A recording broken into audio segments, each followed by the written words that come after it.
Thanks very much for the applause. I thought for a second there Graham was actually heading up the bar. We got there in the end, didn't we? It took a while. I'm not saying this was a long engagement, but when Graham first proposed, I had a full head of hair. For those of you who don't know me, I'm Graham's big brother Stephen, and all joking aside, I can remember being, 3 years of age and asking my parents for someone to play with, someone to look after, and basically a best friend for life. And Graham came along. I was furious! I was talking about a puppy, not an annoying player. However, please don't feel sorry for me. After 3 boys, our mum desperately wanted a girl. What did I say? Right, 2 thanks. The bridesmaids for helping Lorna today. Shona and Fiona look lovely today. Shona's obviously disappeared. The 2 mums, the 2 aunts, both look absolutely fantastic today. You don't actually scrub up too badly at all. Wee Scotty, who by far the most handsome of ushers today, wherever wee Scotty's gone. I don't think anyone would mind if I say that Lorna is the real star of the show today.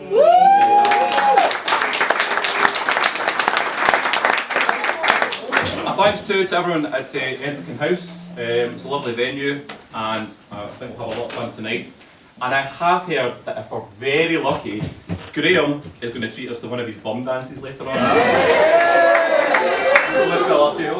Yeah. For those of you who don't know, or maybe under 35, which granted doesn't look like many of you, but it's like a form of, an old-fashioned form of twerking, but honed after many years at the Sheds. Shandy's fault, though. Graham, would you like to demonstrate this before I go? No. It's my job today to give you a bit of an insight into the person that is Graham MacKenzie. And as his big brother, I can be as cool as I want. Where better a place to start than the stag do in Albufeira?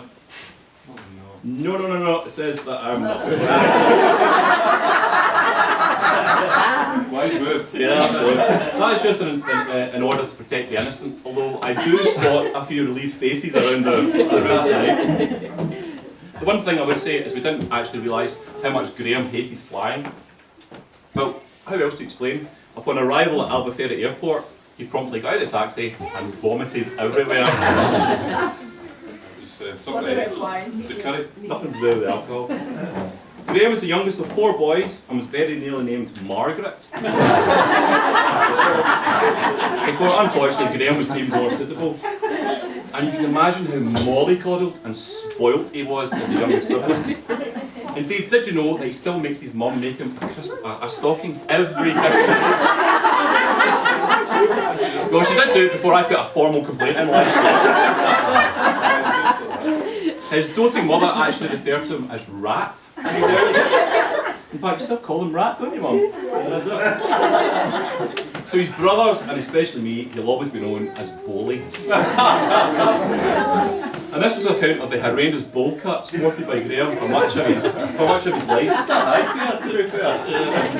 You're a bit like poor Wally, where he'd go to the barber, get his hair cut, have it gelled and all watered, and he'd have a spike or Central Park or something.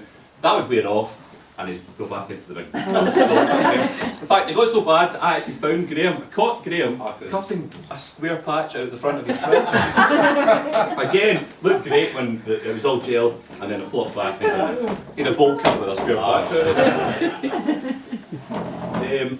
As you can see, Graham has now grown a lovely kind of bouffant style hair. And some of us haven't been so lucky. But please, if I can ask you, he's a bit touchy about the big bald patch. Please do not mention that, because you have been warned, he's very touchy about it. Now, do we have any single ladies in from Prestwick? At all? Any single ladies in from Prestwick?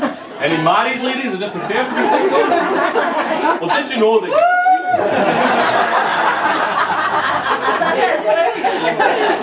Did you know that Graham actually called himself Mr. Eaglesome? Mr. Eaglesome? I mean, come on! He fancied himself so much that he called himself Mr. Eaglesome. And that was account of being the village's most eligible bachelor. And he's in bed. I'm pleased to let Lorna know that this image that Graham portrays of himself is very much in his own head. I was going to squeeze in a story about Graham, a kebab shop in Shawlands, and the roly-poly pop star Michelle McMahon.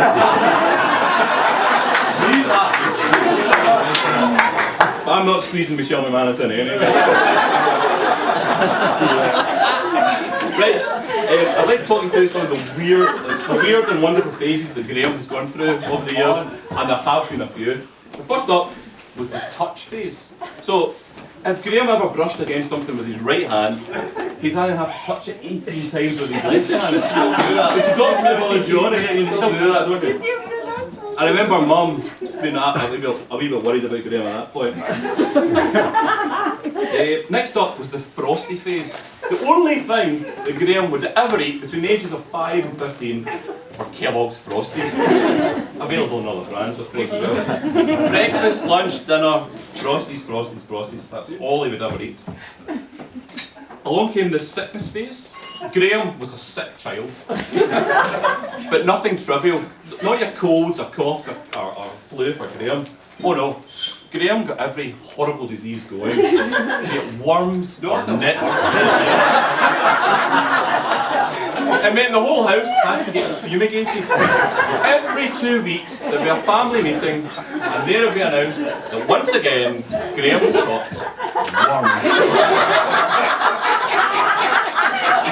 Does anybody ever remember the horrible purple drink that you got to drink, Cripson? I know none of you are going to admit to it. I do, and it was all Polly's fault. Right, modern phases that Graham, the little foibles that Graham has now. Would anybody like to shout out what they think could possibly be written on my card right now? Cheese! Cheese! Gordon Bennett. Graham suffered from headaches a few years ago. I told you he was a sick child, and it was the humble cheddar that got to blame. Did you know that Graham and Lorna actually have their own separate toasting machines? Graham and Lorna have a very hospitable home, and everyone, as I'm sure you know, will always be welcome. Just don't ever go around and ask for a cheese toast.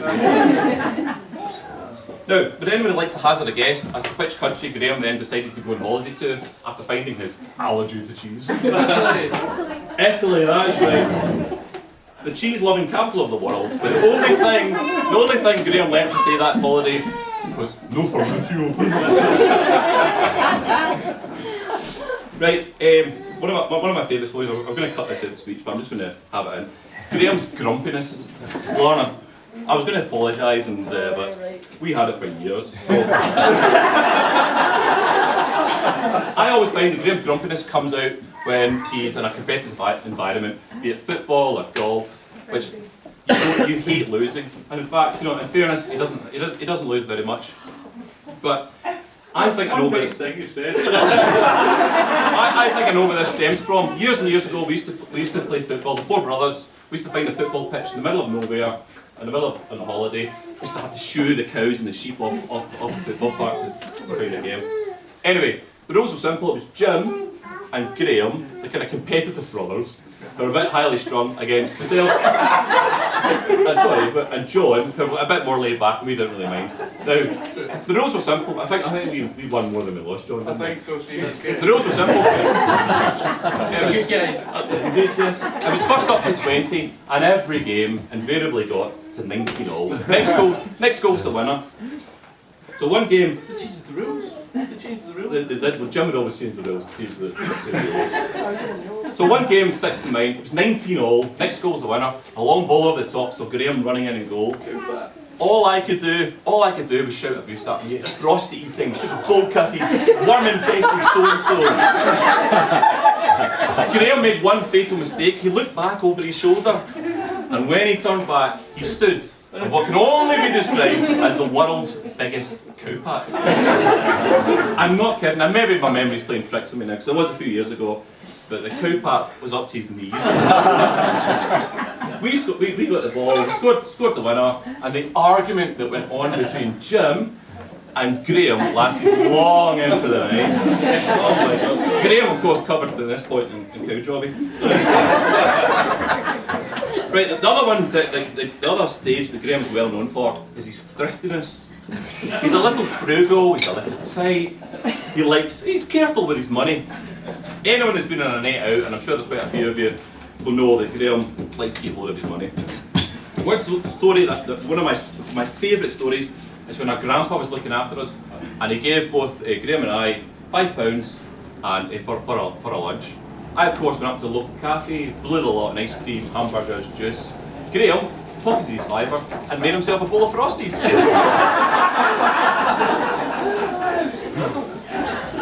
In saying all that happened tonight, I do genuinely love Graham dearly, and I think he's a brilliant person.